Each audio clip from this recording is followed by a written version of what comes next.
स्वागत छ साथीहरू आजको नयाँ भिडियोमा। आज हामी कुरा गर्नेछौँ सूर्यकुण्ड हाइड्रोइलेक्ट्रिक लिमिटेड कम्पनीको फन्डामेन्टल एनालाइसिसको बारेमा। त्यसकारणले भिडियोलाई अन्तिमसम्म हेरेर साथ दिनुहोला। भिडियो मन पर्यो भने लाइक, शेयर र सब्स्क्राइब गर्न नबिर्सनुहोला। सुरुमा कुरा गरौँ यस कम्पनीको परिचय र परियोजना बारे।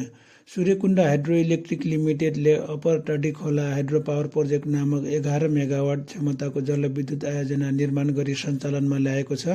यो आयोजना दुप्चेश्वर गाउँपालिका नौकोटमा रहेको छ र राष्ट्रिय ग्रिडमा बिजुली आपूर्ति गर्दैछ। आयोजनाको प्रकार रन अफ रिभर। व्यावसायिक उत्पादन सुरु मिति 2082 भदौ 12 गते। बिजुली आपूर्ति राष्ट्रिय ग्रिडमा समुद्रतार सब स्टेसन मार्फत हुनेछ। मुख्य लगानीकर्ता एपी पावर प्रोजेक्ट कम्पनी रहेको छ। नम्बर 2 मा रहेको छ परियोजना र वित्तीय डेटा। परियोजना लागत र वित्तीय व्यवस्थापन। कुल परियोजना लागत करिब 2 अर्ब 36 करोड रहेको छ। ऋण करिब 135 करोड रहेको छ। उत्पादन क्षमता र आय अनुमान। वार्षिक उत्पादन लगभग 61.319 गिगावाट। यो ऊर्जा राष्ट्रिय ग्रिडमा बिक्नेछ जसबाट निरन्तर आम्दानी आउँछ। नम्बर 3 मा रहेको छ आइपिओ सेयर निष्कासन विवरण। सूर्यकुण्ड हाइड्रोइलेक्ट्रिक कम्पनीले आइपिओ जारी गर्दैछ जसले कम्पनीलाई सार्वजनिक कम्पनीको रूपमा लगानीकर्ताबाट पुँजी जुटाउने अवसर दिन्छ। कुल आइपिओ शेयर सङ्ख्या 13,79,350 किता रहेको छ। प्रति किता अङ्कित मूल्य रु100 बराबरको हुनेछ। कुल आइपिओ रकम लगभग 13 करोड 79 लाख रुपियाँ रहेको छ। पहिलो चरणमा स्थानीय र वैदेशिक रोजगारमा रहेका नेपालीलाई सेयर जारी भइसकेको छ। दोस्रो चरणमा 5,72,431 किता सेयर सर्वसाधारणलाई माघ 18 गतेबाट खुल्ला हुँदैछ। न्यूनतम आवेदन 10 किता, अधिकतम 50,000 कितासम्म गर्न सकिनेछ। सेयर निष्कासनपछि प्रमोटर र सार्वजनिक सेयर अनुपात 80:20 हुने अपेक्षा रहेको छ। नम्बर 4 मा रहेको छ क्रेडिट रेटिङ र जोखिम सङ्केत। केयर रेटिङ नेपाल लिमिटेडले यस कम्पनीलाई BB क्रेडिट रेटिङ प्रदान गरेको छ र यो मध्यम जोखिम सङ्केत गर्दछ जसले कम्पनीलाई भविष्यमा वित्तीय दायित्व पूरा गर्न केही चुनौती हुन सक्ने पक्षलाई जनाउँछ।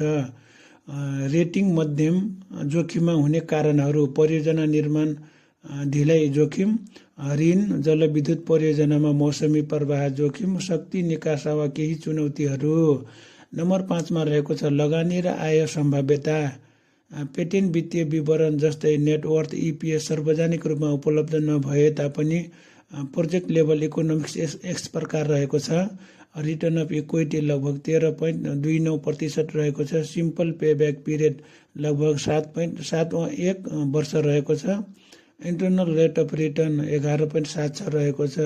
यी सङ्केतले दीर्घकालीन आम्दानीलाई सम्भावनालाई देखाउँछन्। यद्यपि वास्तविक वित्तीय नाफा वा घाटा आइपिओ प्रोस्पेक्टमा आधारित विवरणमा निर्भर गर्नेछ।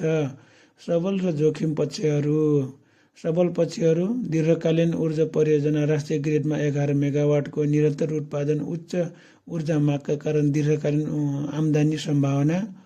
अनुभवी प्रमोटर एपी पावर कम्पनी जस्तो प्रख्यात लगानीकर्ता। आइपिओ मार्फत पुँजी जुटाउने अवसर, साना लगानीकर्ताको हिस्सा बढ्ने। जोखिमहरू क्रेडिट रेटिङ BB+ मध्यम जोखिम सङ्केत।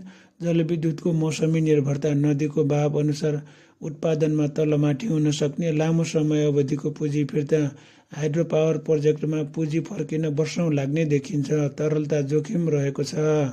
संक्षिप्तमा कुरा गर्नु पर्दा सूर्यकुण्ड हाइड्रोइलेक्ट्रिकले 11 मेगावाट क्षमताको अप्पर टडी खोला पावर प्रोजेक्टलाई सफलतापूर्वक व्यावसायिक उत्पादन ल्याइसकेको छ।